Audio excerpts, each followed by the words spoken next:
All right, welcome back. Another episode of the Empty Gym podcast. If you haven't listened before, my name is Jack Hobson, joined here by Adam Pollard. We're going to go into a little bit of NBA free agency, talk a little golf, maybe mix in some baseball there. If you listen to our last episode, we don't know a whole lot about baseball, but well, we might mix some in there somewhere. And then we got another draft today. Draft today is college basketball coaches of all time. Got some more drafts planned in the future as well for hopefully some multiple guest drafts, so we can kind of trying to save some of the ones we like a little bit more for that. But we'll get to that towards the end of the show. But start off with free agency. Always a fun part. Always kind of like, obviously, I like the games a little bit better, but I mean, the NBA, especially over the last couple of years, I feel like has kind of turned into a full calendar year league because of stuff like free agency. This free agency not as exciting, I guess, as the past because not as many names, as many like superstar names coming up with or coming to the end of contract years, but still a lot of pretty solid names. Getting either new deals or extensions. So still a pretty quality week for free agency. Yeah, it always feels like Christmas morning that first day of NBA free agency because it's just Woj bomb after Woj bomb after Woj bomb.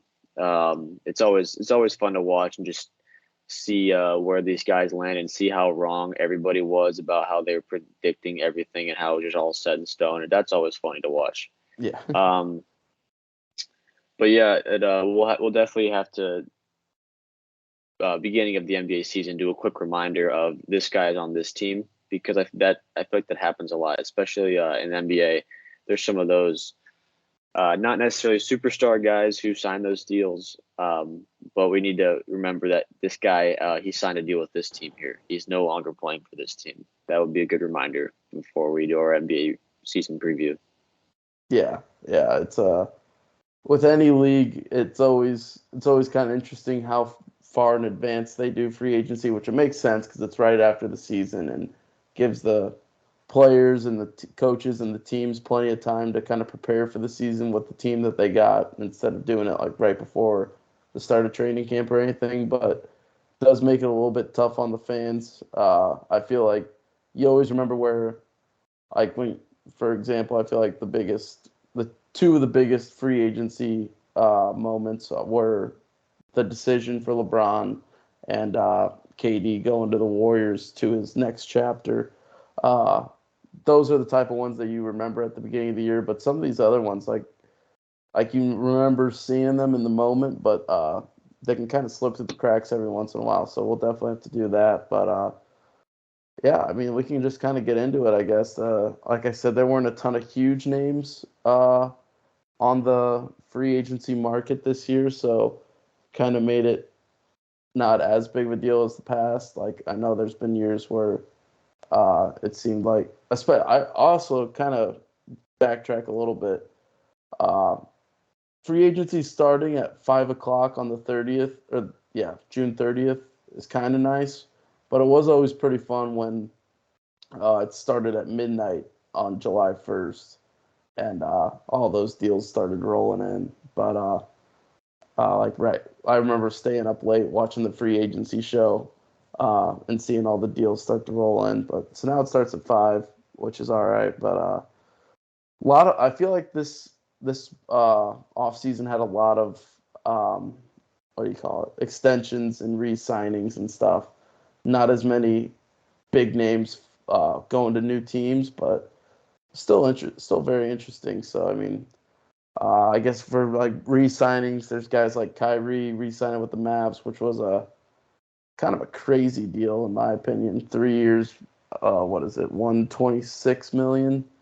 Yeah, Uh, I do want to talk about that one real quick because I feel like that one is going to go under the radar as I feel like it already kind of has. Um, but people forget that when the Kyrie's really good. Like Kyrie is very good. I know, yes, he doesn't like to play sometimes. You know, availability is the best ability. Um, And I know, once again, you can also say the record that with Luka and Kyrie playing, I think, is like 5-11, something like that. But I think if you put yourself in like the Mavericks position or Mark Cuban's position, you look at this and say, we have Kyrie Irving, we have a chance to re-sign him. We just traded all these assets for him, and then we don't re-sign him.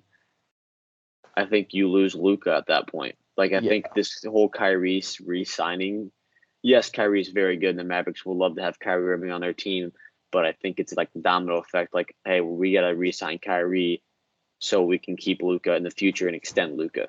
Which that's very interesting bringing that up, because I think the same thing. I think if they didn't re-sign Kyrie, I don't think there was a big enough name in free agency for them to bring in that would excite Luka really. Because a lot of these guys, like, it was fairly obvious that they were going to go back to their teams if they were even somewhat of a big name. Like, I mean, one of the biggest names to switch teams is Fred VanVleet, so that's when you know it wasn't a great offseason in terms of the big names. So I feel like that was huge for Dallas to re-sign him, but I think that also hurt Dallas a lot, because in the sense of how much they paid Kyrie, because Kyrie knows that Dallas needs him, not necessarily needs him, but they need him to keep Luka and keep Luka interested and keep Luka involved. And so Kyrie's able to bargain for a little bit more money. He's making what, like $42 million a year. I don't think he was going to get that anywhere else. But I feel like the Maybe Mavs. Phoenix. Remember that? Kyrie toying with Phoenix. That would be. If Kyrie, Devin Booker, Bradley Beal, and Kevin Durant would have all been on the same team, that would have been the biggest shit well, show. and DeAndre Ayton too. Like, if you have, I mean, Booker be playing the 3 at that point. Yeah, it would be wild. But yeah, I thought that was funny how Kyrie said, "I'm gonna go visit Phoenix for a day." Yeah. And Mark Cuban's like, "Oh shit."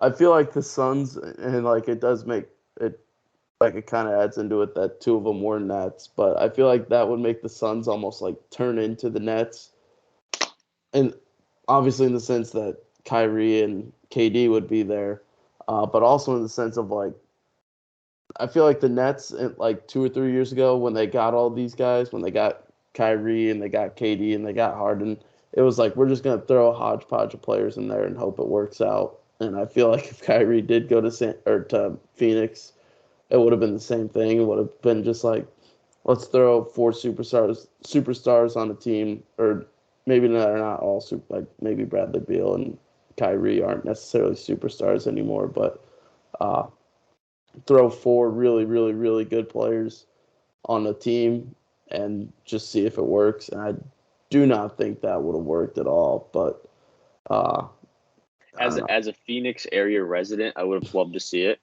Yeah, I mean, it would have sold for so the many hype tickets. around it. Yeah. Yes. I mean, Phoenix is going to sell tickets regardless. I mean, when you have Devin Booker and Kevin Durant on your team, and then you trade for Bradley Beal, which by the way, I don't think we kind of touched on that last episode with Bradley Beal. Yeah. I feel like we totally forgot that hand up on our part. But the Bradley Beal trade is kind of interesting because now you look at Phoenix, who has a new owner, and basically 0 assets, and then a very thin bench, and they go out. They already have that, but that was pretty bad. Bradley Beal with the thin bench and not very few assets, but not a lot. Yeah. Then they go out and dump all that into Bradley Beal. So I don't think it's necessarily like the worst move in the world. It does make you scratch your head a little bit. But hey, it's pretty cool when you can say you have Bradley Beal on your team with Kevin Durant, DeAndre Ayton, and Devin Booker. Yeah, I mean, they do have 3 great players. 3 kind of ball dominant players though, which could be a struggle. I mean, I feel like that's all the NBA though. Like, it's always going to be interesting in terms of trying to get superstars together, and also knowing that more cases than not, these superstars are going to be ball dominant in the NBA. So kind of seeing how that works. I do kind of want to look at excuse me. Speaking of the Suns, looking at some of their free agent pickups, I think the biggest one probably Eric Gordon. Uh, I like that pickup. I do. I think yeah, it fits really well. yeah, I really like that Because they're not pickup. paying him too much money, correct? No, it would be 2 years, 6.5 mil, so about Yes. 3.2, 3.3 mil a year, somewhere in that range. So not too much for him. Keita Bates-Diop as well. Gator Bates Diop, shout out 309. Shout out.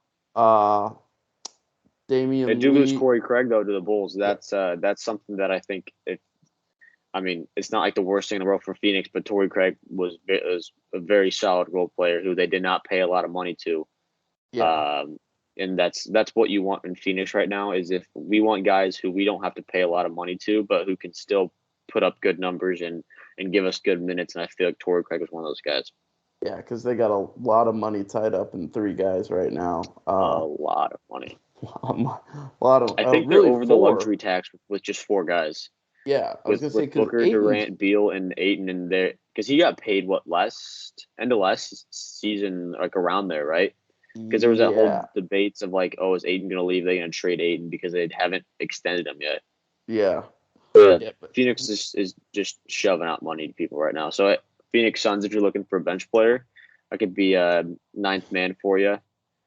Played church league basketball.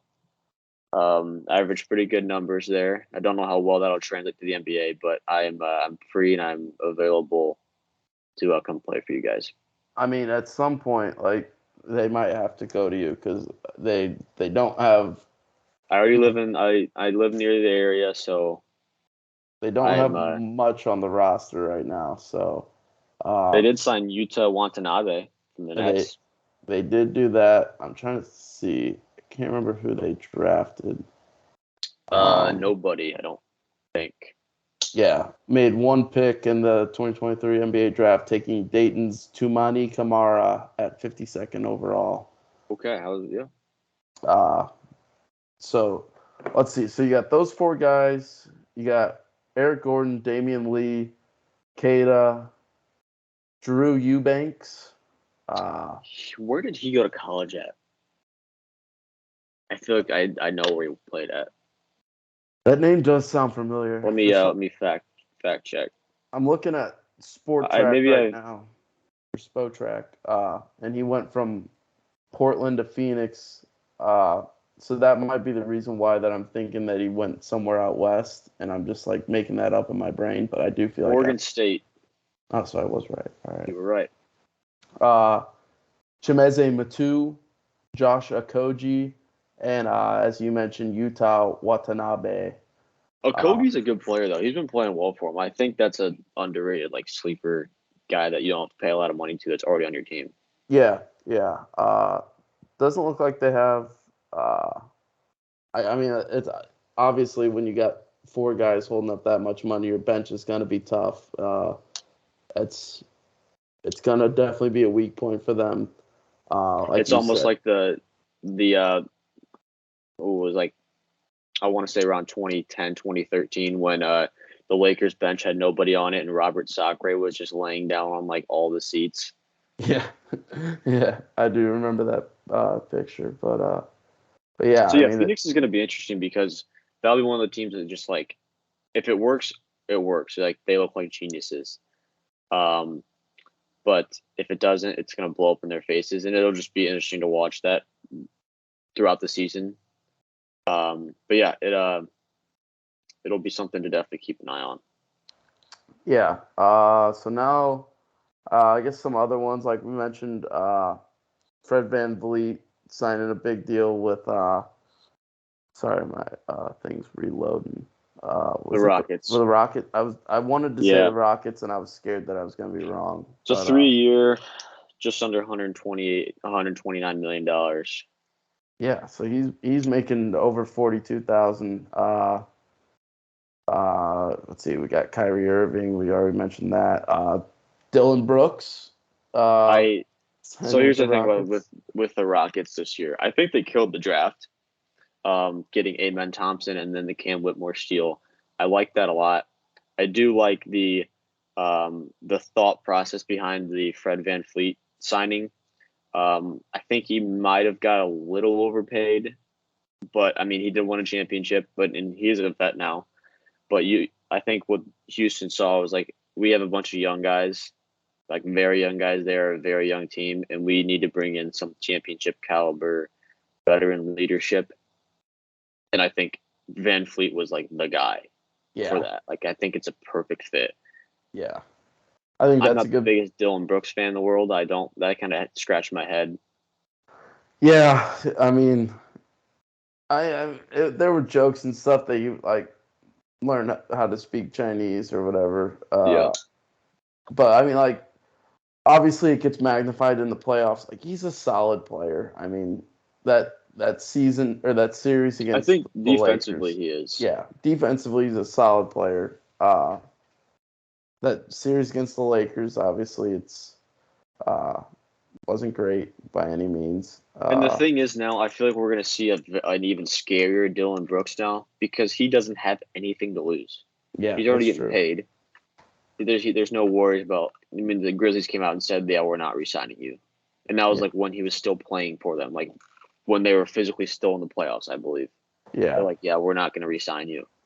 So now he goes to Houston and is making like $20 million a year. I think was it $40 million? Yeah, 4 year, 80 mil. So he's got nothing to lose, and the way I look at it is like it. And to put it in hockey terms, like Dylan Brooks is the enforcer that they brought in. Yeah, it definitely is playing that type of role. Playing that very kind of like a Marcus Smart without as much offensive capability role. Not to the extent of like a Dennis Rodman or a Ron Artest by any means, but kind of somewhere in the middle. But yeah, like solid pickup for them. I think like it kind of makes sense. I think they probably overpaid a little bit, but another thing I want to mention: two big Heat role player guys leaving. Max Strus going to the Cavs. Gabe Vincent going to the Lakers. I think the Cavs have a chance to be pretty solid. I mean, they got Mitchell. They got what's that young guard's name? Darius Garland. Garland, yeah. They have Mobley. Jared Allen's still very good. Yeah, I think that's a good kind of not necessarily a vet by any means, but Strus has. He's been places. Yeah, he's been around. He's played in some Eastern Conference Finals. Played in a Finals. Was he on that 2020 team in the bubble? I'm trying to remember. I feel like he was. Maybe he wasn't as big as he was. Yeah, I think Now. he was like much. His role was much lower or much less usage, but I think he was on that team. I can't remember. Yeah, but good for these undrafted players though. I mean, undrafted and you're coming out and you're getting 65 mil. Yeah, that's awesome for them. Gabe Vincent going to the Lakers is. I think the Lakers have a chance to be really good. I know. It scares me.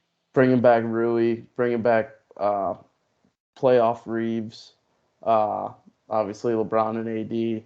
I think they have a chance to kind of be a really solid team. I mean, I feel like the regular season is always going to be a little sketchy with having your two superstars being LeBron and AD, who are very notable, especially LeBron of late, load management guys. Like in a sense, like you wonder how much they're going to play in the regular season. So that could affect the seeding, like it did this year, getting them at the 7 seed. But I mean, they showed that as much as we both hate him, LeBron is still a very, very, very good player. Definitely not at the peak of his prime by any means, but still one of the better players in the NBA. AD, when he wants to, can be one of the best players in the NBA. He showed that at times in the playoffs where he just seemed dominant. Now you bring in a guy like Gabe Vincent, a really good guard. You keep your young guys like Rui, who I think is a big piece for them. So I think the Lakers have a good shot to be really good this year too. I do like the keeping Rui because I mean he was a top 10 pick not too long ago. Yeah. And he played well for them in the playoffs. One thing, there may be, I mean, there's probably is some bias to this. I'm not going to act like there's not. But the Lakers did sign Cam Reddish, and I think Cam Reddish is a very good, like, young player still in this league. And when he was in Portland, he was playing well, and he was on the Knicks, but Tibbs just never played him. And I feel like I think Cam Reddish is very good. Like, I think he is a very good player. And I feel like he fits a lot of these, typical NBA players who you want on your team. Kind of like, I mean, he's a solid defender, but he can also, put the biscuit in the basket. I think the Lakers signing Cam Reddish was a very good signing, and I feel like it's kind of going to go under the radar, and I feel like he'll be very good in LA. Yeah, I think that's definitely a good pickup for them. Another team I wanted to talk about, and then I'll kind of open it up to you. You got a lot more notes on this than I do. The Pacers, bringing back Tyrese Halliburton, I thought was huge for them. Getting him signed to that 5-year max, I thought was really big for them to be able to kind of keep that young star in a smaller market organization, something you don't see a ton of. He goes from the Kings being one small market team to Indiana being another smaller market team. Sticking with them with that 5-year extension, getting paid for it, I thought was really, really cool. And then another really good signing for them, Bruce Brown. I think is going to be really good for the Pacers. I mean, he played very well in the playoffs. Got himself a whole season really, but got himself a nice payday. I know it would have been cool for him to take a pay cut and stay with the Nuggets and keep that core together, but you can't blame him for making, what is it? It's not absurd, but it's still pretty good. He's making $22.5 million a year, which I mean, it's not crazy anymore by terms of now in the NBA. Now that you're seeing like $40 million a year contracts, but still, it's very good contract for him. Getting up to a $45 million contract instead of he's probably gonna get like a $16 million like 2-year, $8 million a year contract with the Nuggets if he stuck with them. So really cool to see that. There was one other signing that I'm blanking on The right Pacers now. also traded for Obi Toppin too. Yeah, and getting Obi Toppin too. That was huge for them. And then one other thing I do want to talk about. This is on a personal level. The Chicago Bulls signing Javon Carter gives me reason to believe Ayo Dosunmu's time as a Chicago Bull is probably nearing an end, which is sad to see. But I'm right there with you. I think his contract's up, but he still hasn't signed anywhere. Let me double check that, but I believe his contract's up. I do like the Javon Carter signing because he's one of those guys who is just very hard nosed. Like, he's like a college basketball player in the NBA. Yeah, I mean it's definitely a good pickup. If I wasn't looking at it from an Illinois fan perspective, I'd probably be pretty happy about it. As a Bulls fan, I would rather have Ayo Dosunmu than Kobe White, and we already re-signed Kobe White. Yeah, that's true. Yeah. Sucks, but hopefully Ayo gets picked up by someone. I think he's an NBA player. I think he's capable of it. I think he showed that, especially his rookie year, his sophomore year. He went through, or not sophomore year, second year. Went through kind of some slumps this year, but kind of was thrown into a starting role at the start of the year that I don't think he was necessarily ready for. Just with Lonzo being out still, and apparently Lonzo's going to be out another year. So that kind of threw a wrench in it. I feel like he could have been a really, really, really good backup point guard to Lonzo, which I think was their intent when they drafted him. And then it kind of has just not played out that way. I mean, I obviously remember, I think you do as well, how well the Bulls started what would that have been, 21, 22 season when you had Lonzo, Levine, DeRozan, Vooch, Pat Will, and then a bunch of guards off the bench. I mean, we definitely lacked in height, which was evident at some times. But there was a time where We were leading the East at the not All-Star too break. far back, the Bulls were the number one seed in the East at one point. So hoping to get back to that soon, but does not look like Io DeSumo will be a part of that. But yeah, I'll open up to you. Like I said, you probably got some more notes about this than I do. So any big signings that we haven't talked about yet? So we had some like younger guys get paid extensions. Really, that would be Anthony Edwards being one of those, LaMelo Ball being another one of those. You touched on Halliburton, and then Desmond Bain. They all got paid lots of money. The Desmond Bain one is kind of the one that I sit and think a max contract for Desmond Bain is a little in kind of a head scratcher move for me because I like Desmond Bain. I think he's very good, but I don't see him being anywhere near a max contract. And the Grizzlies just paid him without there was no there was nothing. They didn't necessarily need to. Yeah, I mean, I feel like it's almost to a point where I mean, they got money. All these teams got money to spend, obviously, with these new TV contracts and stuff coming in the last couple of years. The cap room has gone up significantly. That's the thing about the NBA. The cap room and luxury tax is just it's just there. It doesn't. I've never heard of a team get penalized for. I feel like you could just go out and just be yeah, we'll pay you, we'll pay you, we'll pay you. Yeah. So they got, and I think I could be wrong, but I believe they have minimums that they have to hit too. They have to pay a minimum amount of salary. So it's they got to give the money to someone, which is kind of frustrating. I feel like you almost you shouldn't have a minimum because it's if you want to, I get it to the point of not wanting to,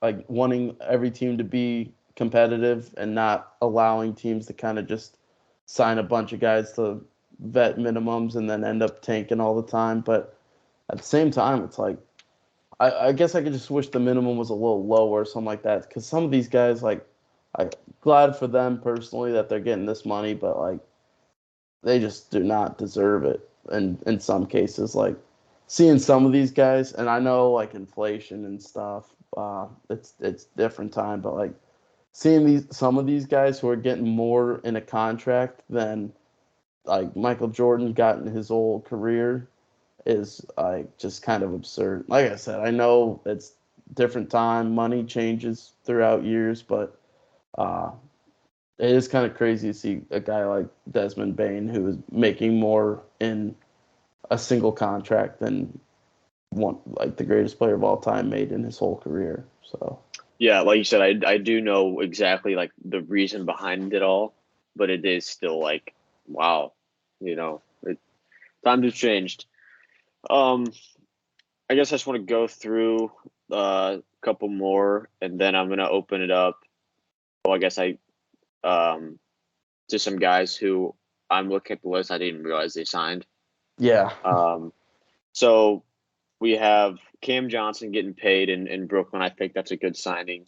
Now, I think Brooklyn can be really good. I like Mikal Bridges and Cam Johnson a lot. Now, if I'm Phoenix, I think I'd rather have Kevin Durant. Yeah. That's just kind of sucks. But yeah, good for Cam Johnson. You have Kuzma getting paid 4-year, $102 million. It's a good signing for a re-signing for Washington. I really don't have anything to say too negative about that. Then the Draymond one, the fact that anyone thought that he was going to go anywhere else was wild to me. Even though Draymond opted out, he's going to leave. He was never going to leave. I don't think he was ever going to leave. There was a little part of me that thought he might want to leave just because I didn't think anyone was going to pay him as much as Golden State would, but they ended up paying him just about the same. I think he took like a $3 million a year pay cut or something like that. So he took a little bit of a cut, I believe, but I was just kind of surprised that he opted out of that deal because of how much he was going to make, to end up re-signing and take a little bit less money. Maybe he's a team guy and wanted them to use that money somewhere else. But yeah, I'm not making that up, right? He did take a little bit of a pay cut. I think you're right. Yeah. Yeah, because I thought I remembered him opting out of like a 28.6 mil. I could just never see Draymond Green play another jersey. Yeah, I mean that would have been really weird to see that. But yeah, and still end up making 25 mil for 4 years. Towards Wonder how they're gonna feel about that towards the end of that contract when he's getting to like the 36, 37 age. But I mean, you got to do it to kind of. I feel like it's one of those kind of bring the whole gang back together and see if you can make one more run at it. But yeah. Yeah, I think you're right. I mean, Draymond's obviously not. He was never really a huge guy on the offensive end, and he's not at all anymore. Yeah. With scoring wise, I should say. Yeah. But he does everything else so well. Like him on the defensive end is just like he can guard 1 through 5, and it's I mean, as a 33-year-old now, and he can still guard 1 through 5 is crazy. So I think it's a good signing, and Draymond is a huge part of what the Warriors have done and will continue to do, I think. So I like that going for Draymond to go back. Chris Middleton, he got a 3-year, $102 million deal to re-sign with the Bucks. I think that was a good re-signing for the Bucks. Nothing too crazy there. I like you said, kind of figured that was going to happen. We have Dante DiVincenzo getting 4 years, $50 million to the Knicks. You get the Villanova boys back together. I was gonna say I meant to bring that up. So now you got Josh Hart, what's his name? Jalen Brunson and Dante DiVincenzo all back together.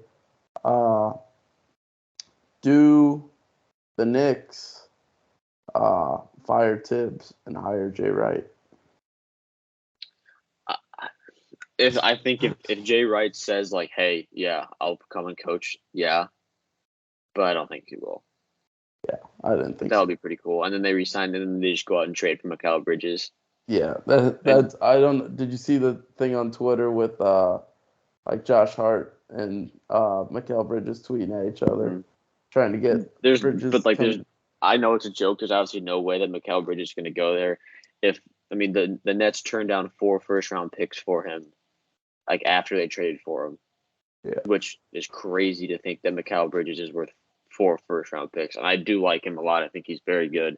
But yeah, I don't think Mikal Bridges will be playing in a New York Knicks uniform anytime soon. Yeah. Another Dookie getting paid. Trey Jones, 2-year, $20 million deal with the Spurs. Good for Trey Jones. I think was a huge fan of watching him in a Duke uniform. So him and Wemby are dangerous. It's going to be crazy to watch them play. Karis LeVert re-signing 2-year, $32 million deal with the Cavs. Brook Lopez re-signing 2-year, $48 million deal. And then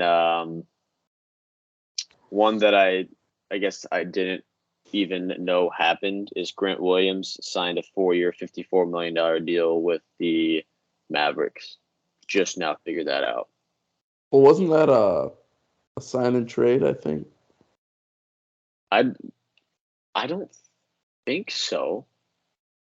I thought I saw that somewhere. But I could be entirely wrong. I don't know. But that's the first time I've ever heard of this. So it very well could be. Yeah. But I feel like I didn't see anything in that with like the Kuzma trade. I might be thinking of another sign and trade or something. I don't know. But I mean that just shows how much I'll be honest, when the big names aren't really in free agency, I don't pay as close attention. And these kind of things can slide by. But yeah, I think that's a good pickup for Dallas too. I think Grant Williams, another one of those guys who's kind of good defensive player, can hit a little bit more shots than uh, than some of these other guys, like some of these other really good defensive players. I think he's a little bit more uh, capable on the offensive end, so I think that's a good pickup for Dallas too. Just have one more thing regarding free agency, and then we can wrap it up and move on to something else. But Jeremy Grant was the guy who, I mean, I guess as of right now, but probably will end up being the guy who has the biggest contract, 5-year, $160 million deal with the Portland Trail Blazers to re-sign with them. And then Damian Lillard comes out probably a couple hours after that and says, yeah, I want to trade. Yeah. After he said, I want to trade, I don't want to trade, I want to trade, I don't want to trade, I'm going to stay here. And then now he wants to trade. So the Dame sweepstakes, in a way, are going to be very interesting because there's a lot of teams that want him, but they don't either have what the Trailblazers want for him, the Heat being one of those teams because they don't want Tyler Hero, or it very well could be that the Trailblazers are just asking a ridiculous amount for Damian Lillard. Yeah, it seems like either teams don't have them or don't have enough to give the Trailblazers or aren't willing to give up certain things for the Trailblazers that they're asking for. So that's very interesting to see how that plays out. I don't know if you saw the thing about Dame's agent saying, like, don't trade for him. You'll get an unhappy player or something like that. And so, like, I didn't see that, no. That whole situation is very, very confusing, which is kind of surprising coming from a guy like Dame, who you thought was one of the more, like, for lack of a better term, like level-headed guys in the league. I feel like when you got so many kind of whack jobs going around, you got a guy like Dame who has stuck with Portland for forever, like 10, 11 years, something like that. And then now you got this going on, and it's just kind of just wild what's going on, and none of it makes too much sense. So it's kind of crazy how quickly things can change. And now this whole Dame situation is kind of taking a turn, a very weird turn, and so we'll see what ends up happening. But honestly, if I had to bet, I would say that he probably the first game of the regular season, I think he'll honestly be a Trailblazer based on how this is going. Or the Trailblazers are just going to be fed up with it and just get absolutely fleeced for him. And just be like, we just want it off our hands. Like, we're just tired of it. Like, because I mean, like, I guess if you're Portland, like, why not? At some point, you're just like, what are we, like, save some money, not pay for them. I mean, obviously they want as many picks as possible. I mean, being a team like Portland, you're never going to get many free agents, like big name free agents. You kind of really got to draft your guys, and hopefully you can extend them and keep them around. I've never really seen any time where Portland's been a big free agent destination. Yeah. No one says I want to go play at Portland. Yeah, that does not happen very often. So it'll just be kind of interesting how this goes. But it looks like it's going to be a very big headache for the Trailblazers front office. Yeah, I mean, I'm very interested to see how that unfolds. Yeah, I don't think we're anywhere near a resolution right now. I think we'll see. It might sometimes these things just randomly happen, and who knows? We probably jinxed it, and probably tonight after we start uploading this, Dame will get traded, and but yeah, it's a very interesting and very weird situation that will be very interesting to see how it plays out. Anything else on free agency? No, I think we covered it pretty well. There is definitely something that we forgot to talk about, but there always is. It happens. We've never claimed to be perfect. This is not our forte either. We're college basketball guys, so I feel like if we make a mistake in that, I'll apologize. But if we make a mistake in any other sport in any other league, I'm gonna be honest and tell you that I don't know it as well. And but yeah, disclaimer right there for you guys. Yeah, just a nice disclaimer. I guess Do you want to talk baseball? I don't think there's I mean, Cubs won. Um, Cubs won 2 in a row. nice. The only thing I got at baseball is the Cardinals lost in the worst, most heartbreaking fashion last night I've That ever seen in my entire life, and that was that one tough. hurt to watch as a Cardinal fan. I came out and said that we suck. I didn't know we were that bad. I didn't think we could be that bad because you have Jordan Walker hit a 2-run shot to put us up in the top of the ninth, and then we have basically a free out, and Jordan Hicks just says, "No, I'm going to throw this thing into the stands," and we lose on a walk-off chopper to the pitcher. Yeah. I will say, it turns out I came home from work yesterday. My buddies were watching the MLB, like some random MLB game. I don't even remember what it was. It was like uh, might have been Orioles Yankees. And I was like, "How are you guys watching this?" And we're like, uh, "We stole the login from the neighbor for MLB TV." So hopefully be able to watch some more MLB and maybe be able to give a little bit more insight. I guess one insight tonight, I was watching the Orioles Yankees game, and at one point the Orioles were up like 14-0. So there's your baseball talk. That's talking baseball. Gunnar Henderson was 4 for 4 in 4 innings with 2 home runs. So that was kind of cool. But Wow. Yeah. and then I watched Shohei go 0 for 3 last night. So I was all Nice. excited when I found out that we got this MLB TV, and I was like, "Oh, I'm gonna watch Shohei. Like I'm gonna watch the Angels." And then he goes 0 for 3, and I'm like, "All right, that was good use of my time." But Yeah. you want to talk a little golf? Let's do it. All right. Last weekend, Rickie went in the Rocket Mortgage in a playoff. Really cool to see. That playoff hole was crazy. I'm not gonna remember the other guy's name for the life of me. It was Morikawa, uh, Rickie, and ha- Hadwin, Adam Hadwin. Adam Hadwin. Yeah, Yeah, I don't know. So Adam Hadwin is a real golfer. yeah. I believe it was him. But on the first playoff hole, Rickie goes way right. Had to take a drop, but it was like a no penalty drop. I'll be honest. Uh, I'd never understand those. yeah, Sunday was a big adulting day for me. I was doing a bunch of laundry and dishes and cleaning the kitchen, so I was kind of going in and out of the golf. And then I just kind of looked up, and Rickie was taking a drop, and I was like, "Oh no! Like Rickie's gonna lose this playoff hole, be so close to another win, and then choke it." And then they said that there was no penalty for the drop, so don't know. I'll hand up. Don't know what happened there, but apparently he got a free drop. And then Morikawa and Hadwin go middle of the fairway. Morikawa goes long. Hadwin was, I think, short of the green. And then Rickie out of the rough just sticks one to like 3 feet. Both those guys. Hadwin had like a very long putt, but Morikawa was off the green long.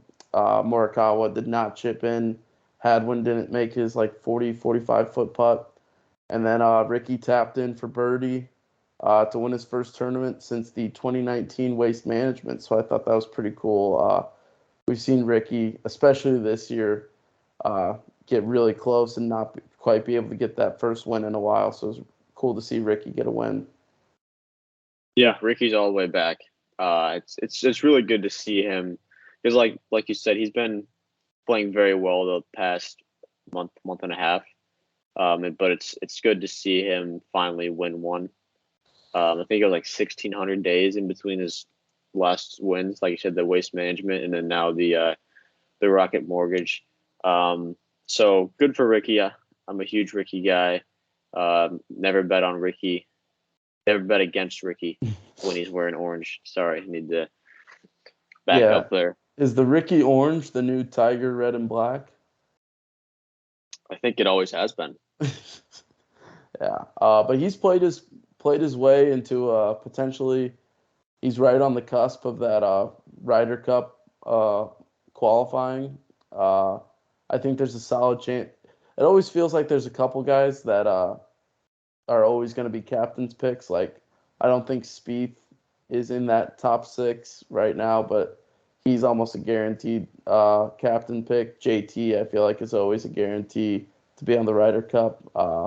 I think Rickie's another one of those. I mean, there's always the iconic picture of uh, after they won the Ryder Cup. I can't remember what year it was, and everyone's kissing their wives and girlfriends, and then there's just Rickie single in the middle, just with his I love hands that up. picture. Uh, It's awesome.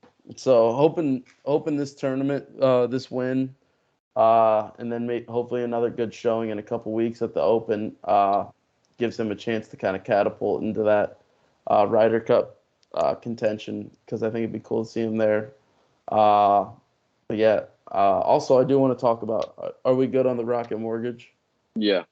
Uh, Special one for us this weekend, the John Deere Classic, back in the home state of Illinois. Uh, and a hometown kid for us, Tommy Kuhl, Morton High graduate, University of Illinois graduate, making his PGA Tour debut up in Silvis at TPC Deer Run this week. I was watching him throughout the day, or keeping track of his score, or keeping track of where he was when I was at work. Didn't get a chance to actually watch him. I don't think he got any coverage. When I will say, when I did get home from work, ESPN has like they have the main feed, and then they have like the featured holes and the featured groups.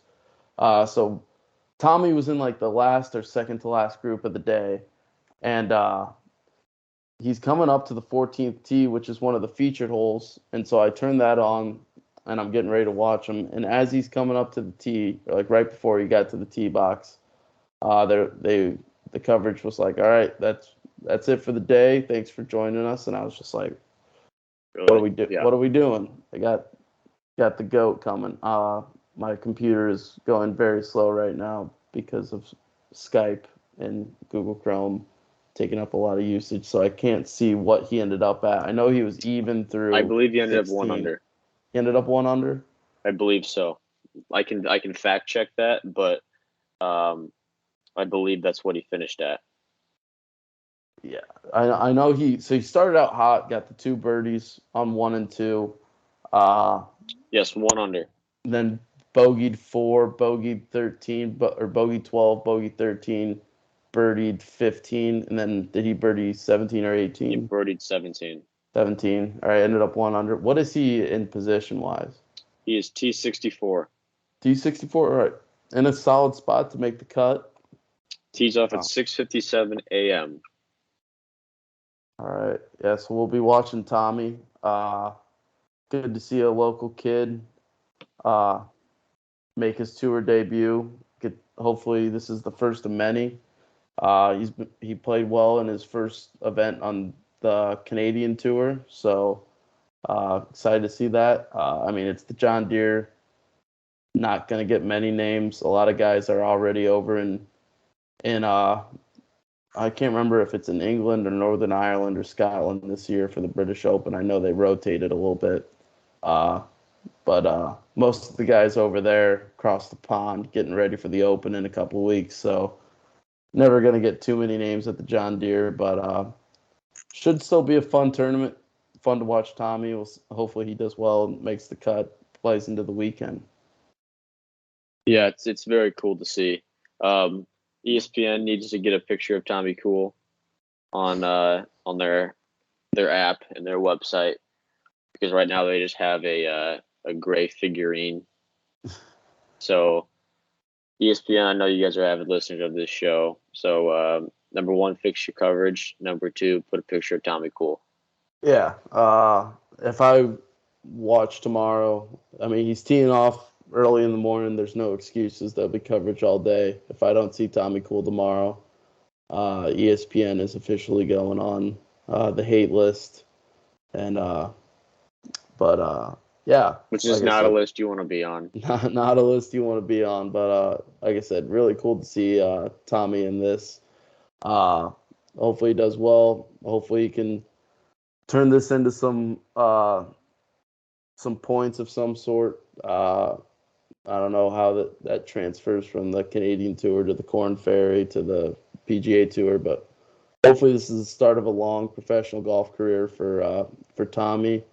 I think it's only a matter of time until he's on the Corn Ferry, and then from there, you never know. Hopefully, he can sneak his way onto the tour someday and become a regular on there. But yeah, that's pretty much all I got on the Sky's the John limit. Deere. Sky's the Yep. limit. We are big Tommy Kuhl fans here. I We are grew a up Tommy Kuhl podcast. grew up playing junior golf with him. He always made me look really. I'm not very good anyways, but he made me look really, really bad. Uh, the last time I played with him was I think 2 summers ago. Me and a couple buddies were out at Pekin, and then he showed up, and we were just making the turn. And he showed up. He's like, "Hey, you guys mind if I play with you?" And I was like, "No, go ahead, Tommy. Like, come on, you can play with us." And then it was on 10 at Pekin, and I hit my drive, sliced it dead into the driving range. Oh, not a spot you want to be in. And because I normally slices a lot, but when you're playing with a U of I golfer that you know it was only a matter of time before he was going to be pro, nerves get going a little bit. Uh, I think I had one buddy who topped it straight into the ground about 2 inches in front of him, and another slicer into the driving range. And then Tommy comes up and just pipes one like 320 down the left side. Uh, so I mean, I got to see a tour pro in person, get to play with him. So that's the only part of the story that matters. But Yeah, exactly. yeah. You have anything else, or do you want to go to the draft? Let's draft. Let's get drafty. Let's get drafty. I'm trying to think. I do have something to flip again. If you want to pick heads or tails, I can flip this, and then we can determine who goes first. Yeah. Real quick, Team Hobson took home the mascot draft with a 60% of the voting share. So congrats, Team Hobson. It's a great draft. Very well-rounded team, got good value in places. So I just got to be better. That's a statement out of my camp. We just got to be better. But congratulations to Team Hobson.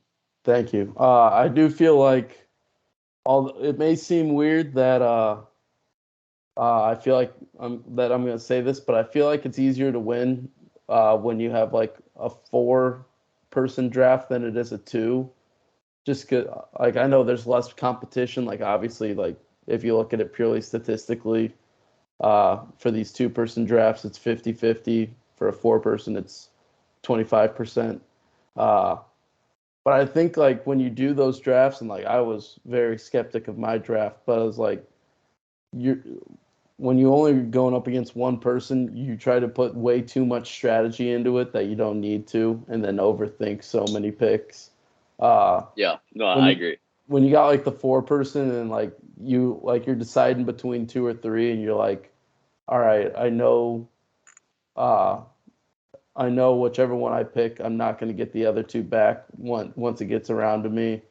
I feel like it takes a little bit less of the burden off your shoulders in a weird way, but like I said at the beginning, looking to get got some things in the works, trying to get some guests on here for some drafts. Also, look in the works for trying to get some interviews on the podcast as well. So really looking forward to that. Been doing some contact into people, trying to get some stuff on the schedule. So just trying to bring more new content, especially in this kind of dry period. But I guess with that being said, would you like heads or tails? I will take heads, and this is the draft of all-time men's college basketball coaches, correct? Or are we just opening up to all college basketball? I was thinking men's. I mean, if you want, I feel like No, there's. that's fine. Yeah, we can do a women's college basketball another time. I feel like there's like 2, maybe 3 probably only 2 though that you could probably throw on this list for women's. Uh, I guess I'll say them now: Pat Summit and Gino Oriema. Uh, but yeah, I was thinking just men's. That's my bad. Hand up. I should have said men's college basketball draft in the group chat, just to clarify that. But all right, heads. I'll take heads. Yes. It is heads. You have won the coin toss for the draft, and you have the first pick, Mr. Pollard. This is a no-brainer for me. Not even hesitation. I'm gonna go with the GOAT, Coach K. Yeah, I figured. I mean, even if I won the coin toss, I was gonna take my next pick. I think you were Partially too. partially because I'm a Coach K hater, partially because, which I apologize. That is one of the few things we disagree on. I am a Coach K hater, and Adam is definitely not. But I also, part of me was like, I can't take that away from him, even if I pick first. I Uh, respect that. Thank you. so uh, Sportsmanship. yeah, I was like, from a personal standpoint, I could not take Adam's favorite basketball coach away from him. So, uh, Thank you. and Thank you. and not That's even to say very that big of you. he's your number one pick because he's your favorite. He's the number one pick because he is undoubtedly top two at least. I think you can make an argument for the guy that I'm going to pick, but even then, I don't. I think if anything, it's Coach K's one, and the guy I'm going to pick is 1A. Yeah, I'm just gonna write his name down under your name right now because I know exactly I who will you're be gonna pick. selecting John Wooden. Yep. Do you think Good I was pick. going to say Brad Underwood? No, I did not. I knew you were gonna pick John Wooden. Yeah, that was I if feel like I can if confidently say say Brad Underwood without tipping a pick. As much as I love Coach Underwood, I don't think he's the top 10 coach of all time. But yeah, okay, yeah, I think one and two were no brainers. I think. I I think don't so too. I don't think there's anything too no reaches, no nothing. And I think if these guys did not go one and two, that the draft was going to be winning one way or the other. Yeah, I think at three and after you can kind of make a debate for anyone. Not anyone obviously, but I think there's a lot of names you can put up to debate for 3 and 4 and 5 and 6 and yeah and so forth. But I think 1 and 2 are pretty clear cut. Uh, I think I think Wooden until about say probably until that fifth title for Coach K. Uh, you could probably say was still number one. And then getting the fifth title, getting the 1,000 wins, uh, especially in this era too. I think obviously there's a lot more good basketball players now than there were then, and UCLA pretty much just dominated recruiting back in the 60s and 70s. Uh, so they were getting all. I mean, they had.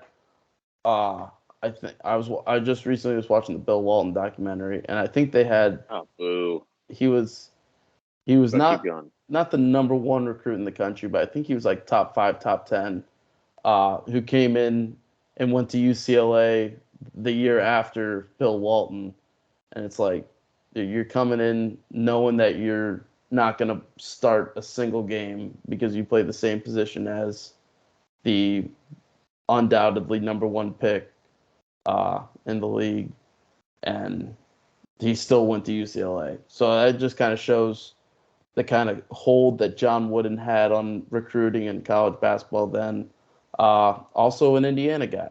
So shout out to the Midwest for that. But yeah, going with John Wooden as my first round pick, second overall. Very good pick. Back to you for number two. Okay. I'm gonna go a little rivalry here, and I'm gonna take Dean Smith here. A little bit of the Duke UNC rivalry right there. Undoubtedly one of the best coaches of all time. As a Duke fan, I can confidently say that he's up there. Some very good teams, including a team with Michael Jordan. Um, One thing too that was pretty cool that I knew, but it recently like resurfaced that in his will, in Dean Smith's will, he set aside, I think it was like $200 for every one of his players that he had.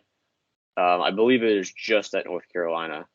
Could be wrong though. Don't quote me on that. But he set aside $200 for every single player in his will so that they could have dinner on him, which is just an all-time nice guy move right there. Yeah, I mean that's just. I read a great book about him and Krzyzewski and another guy who could end up on this list potentially. Yeah. And just reading about him, Dean Smith, just one of the all-time stand-up guys in college basketball in a game that, especially now, has become so dirty and grimy and like sleazy. He was none of that. Just an absolute stand-up guy, evident by his will, evident by the way that his players talk about him. Just one of the great guys in college basketball, and one that I was hoping that your animosity and hatred towards UNC would let drop to me. But yeah. I couldn't let that happen. I just couldn't. But yeah, I'm going with Dean Smith. All right, I got to pivot now.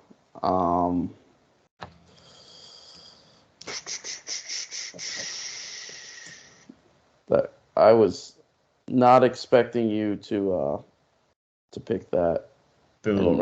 Now I am. Now there is a big wrench in my plans.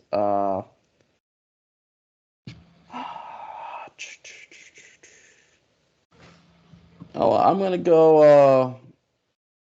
I don't want to go him. Never mind. I know there's one that my dad would really want me to pick, but I'm not gonna pick him. Not this early, at least. That really just threw me off. I was really not expecting you to take Dean Smith, and I thought I could get him. That's a chess move right there. And now I got multiple guys that were in this spot that I was hoping you would take one of them, and that would make my decision a little easier. All right, I'm gonna take. You know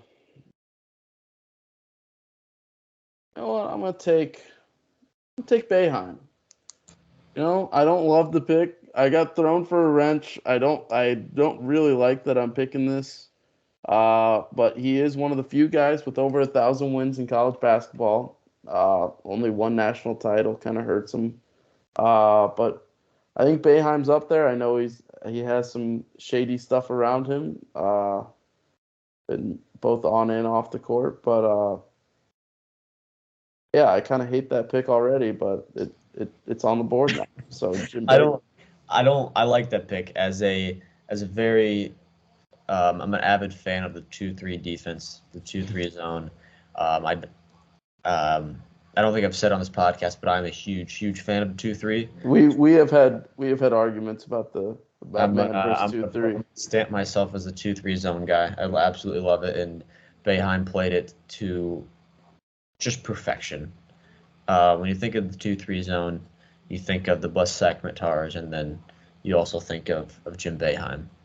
So just hand in hand. I was hoping to get him fourth round, but so now I do have some wrench in my plans. I know. I took him. That was probably at least minimum third round guy that I took because I got scared. It happens. But it's a good pick. I do like Boeheim. Yes, like we said, does have some stuff around him, but we're strictly going off of the coaching ability, and Boeheim is definitely one of those guys who is up there. Okay, I'm kind of torn between two guys here right now, but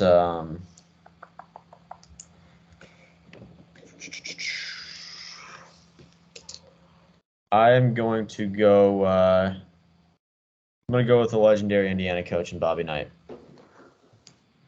I knew I should have picked him.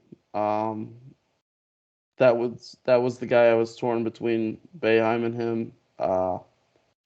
I knew I probably should have picked him, but I also hate IU, so I couldn't morally pick him.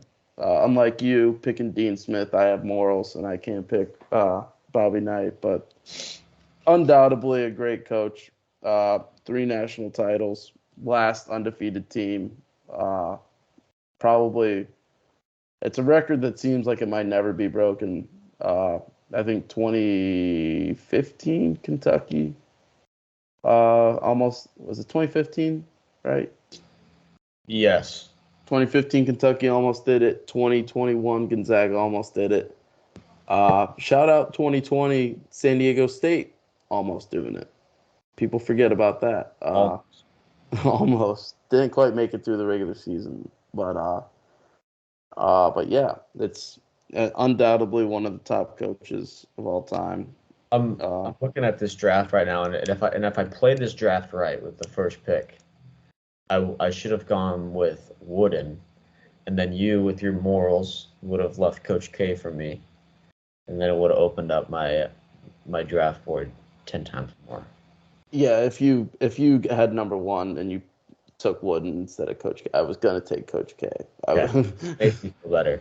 Yeah, if I was gonna pass him to you, but if you passed him to me, I was going to take him. I hate Coach K, but I won't pass on him to let you have both of them. But all right, so it's to me now. I'm gonna go Jim Calhoun. Good pick. Calhoun, on my list. 3 national titles. Great coach. One of the iconic coaches of the old Big East. One of my favorites growing up to watch. Also some amazing quotes. Not a dime back being one of them. What was the other one? Talking about like Emeka Okafor. I can't remember what he said, but all-time quote guy as well. Just a hard-nosed, gritty guy from the Northeast. Perfectly played into UConn. So Jim Calhoun's my pick. That's a good pick on my list as well. I like it a lot. And because one of the things that comes to my mind when I think of Jim Calhoun is the 6 overtime game against Syracuse, which is one of the all-time games I've ever watched in my entire life. So that might be a draft we have to do too. That might have to be a draft. Now that you say that, it might have to be a draft. Yeah, but Jim Calhoun, UConn. And then where did he coached some D3 for a little bit after he retired too. Just for like shits and gigs. I can't remember what team it was, but I remember he coached D3 for like 4 years. He was just like, yeah, I'm not tired of it yet. Yeah, so, might as well. Basketball guy. Yeah, all-time basketball guy. All right, your 4th pick, sir. Okay, I'm torn between 2 guys right now.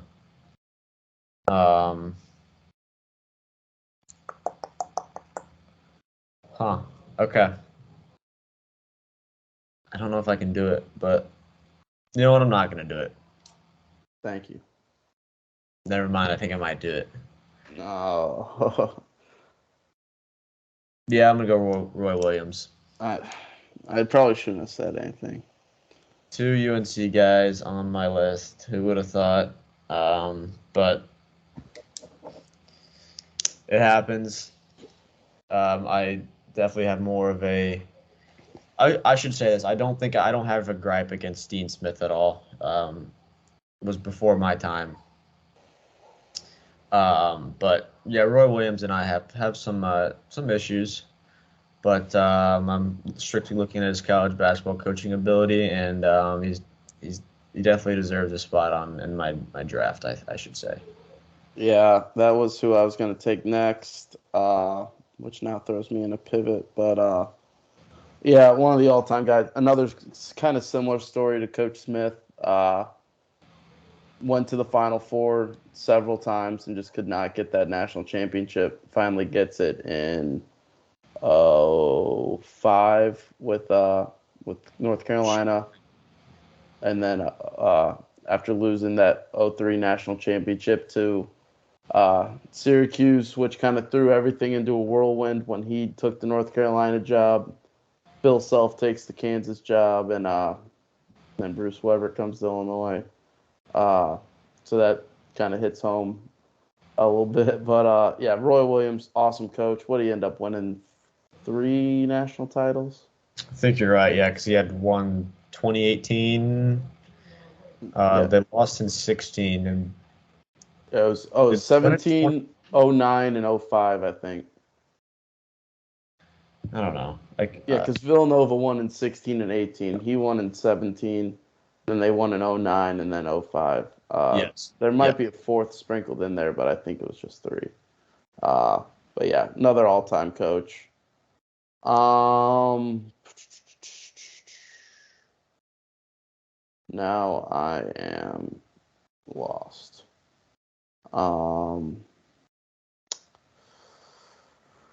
Another one that kind of threw me in the whirlwind. There's still a lot of very good coaches. Yeah, still a lot of. And my picks are all going to be based on what you do here. I'm going to go with a very old name, the oldest name on this list. I'm going to go Adolph Rupp from Kentucky. Good one. Rupp, not going to say his first name too much. Rupp put Kentucky kind of on the map. I mean, obviously they were always a good basketball program, but he kind of took them to new heights. 876 wins, I believe, would be 4th most of all time if my Wikipedia page is correct. 4 NCAA championships, all of that being at Kentucky. Kind of hurts to take the Kentucky coach. Not a big fan of him, but can't deny Rupp's reputation at Kentucky. Did lose that famous national title game to UTEP in I can't remember what year that was, like 63 or something like that. Which is probably one of the things he's best known for nowadays, just from like the movies and stuff. But still an awesome coach. Like I said, 4 national titles, 876 wins, and has an arena named after him. So whenever you have an arena named after you, you know you're pretty good. But yeah, that's my pick, Adolph Rupp. It's a good pick. I'm going to go a similar route here. I also just kind of learned some interesting facts about this fella here. I'm going to go kind of the same era as you, and I'm going to go with Fog Allen. That was another one I was thinking about. Kansas coach. Another guy has an arena named after him. Had to pull up the Wikipedia page because I will say this right now. I do not know a whole lot off the top of my head about Fog Allen other than the fact that he coached at Kansas. He was very good, and their arena is named after him. So I'm going to go out and say he played at Kansas basketball. He played baseball at Kansas. He coached at Kansas, obviously. He also coached Kansas football and Kansas baseball. Did it all. So all-time sports guy. So very interesting to learn that now. But so when you were voting on this draft, just think of those other accomplishments that he had on the diamond and on the football field. Great pick. Same with my last pick. You got arena named after you. You obviously did something right. For my last pick, I'm going to go one close to home. And some guys have arenas named after him. This guy, the only coach in the country with 2 Division I basketball courts named after him. I'm taking Lou Henson, University of Illinois, New Mexico State. The 2 courts that he has named after him. Never won a national title. Probably should have in '89. Little unknown fact. Could have taken the world by storm. Him and Jimmy Collins hand in hand, if not for Bruce Pearl coming up with fake allegations about the recruitment of Deion Thomas. But that's a song for another time. But awesome coach, one of the leaders in wins. I mean the the Mid-Major Player of the Year award winner is named after him for the work that he did with mid-majors like New Mexico State. Just an all-time coach, all-time Illinois coach, the iconic Orange Blazer that coaches now don for big games. All comes from him. Great coach, great guy, great leader, and in my opinion, a great pick for me in my 5th round.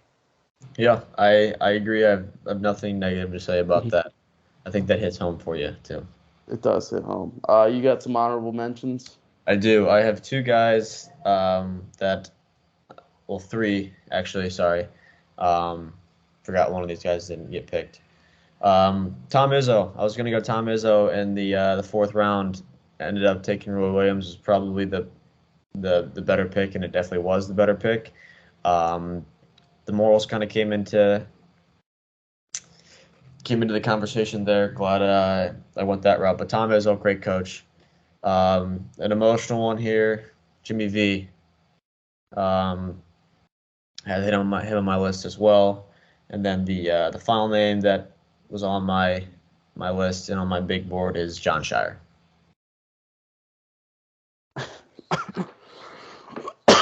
Maybe someday. Perhaps in the future.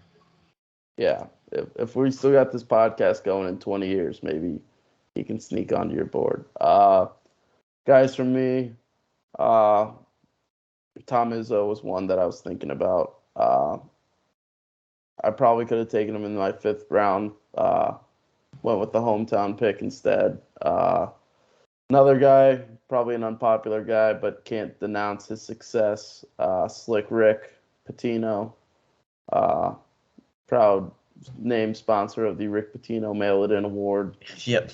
But yeah, there's another guy. I need to pull up my list again. I can't remember who it was. Calipari on your list?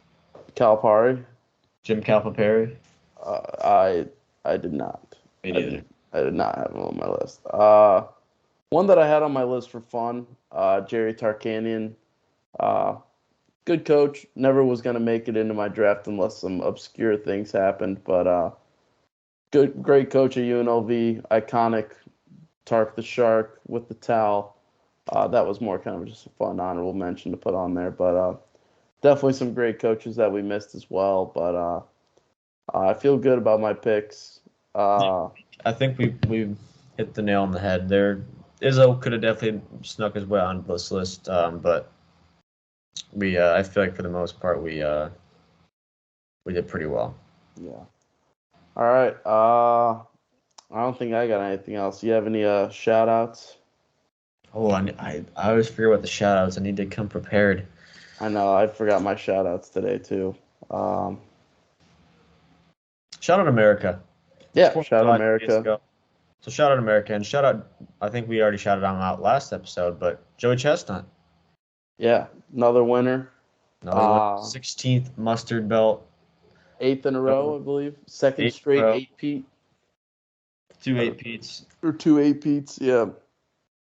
So good for him. I guess shout out Tommy. Yep. Shout out Tommy Kuhl. Yeah, I think that's all I got.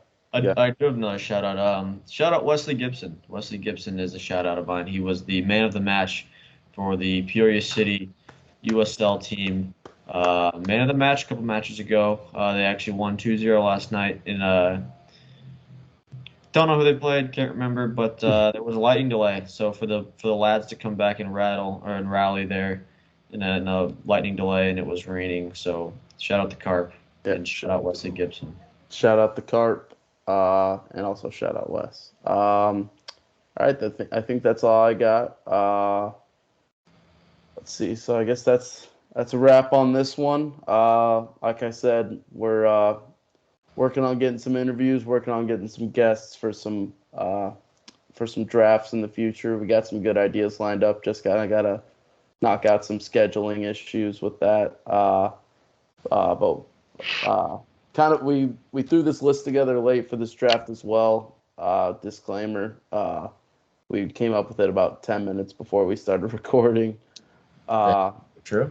So if we did slip on a name there, apologies. But But yeah, we wanted to save some of the topics that we're a little bit more interested in for when we can get a bigger panel and get a little bit more conversation in this. But looking forward to the future with the drafts. But yeah, with that being said, thank you guys for listening, and try to get another one of these out next week. It'll probably be more draft emphasis, as without free agency, we're kind of running out of things to talk about till football season starts. So probably try to get a bigger panel, more exciting draft, get some more picks in there. That might take up most of the show, but yeah, I think that's all we got for tonight. So thank you all for listening, and we'll hopefully be back soon.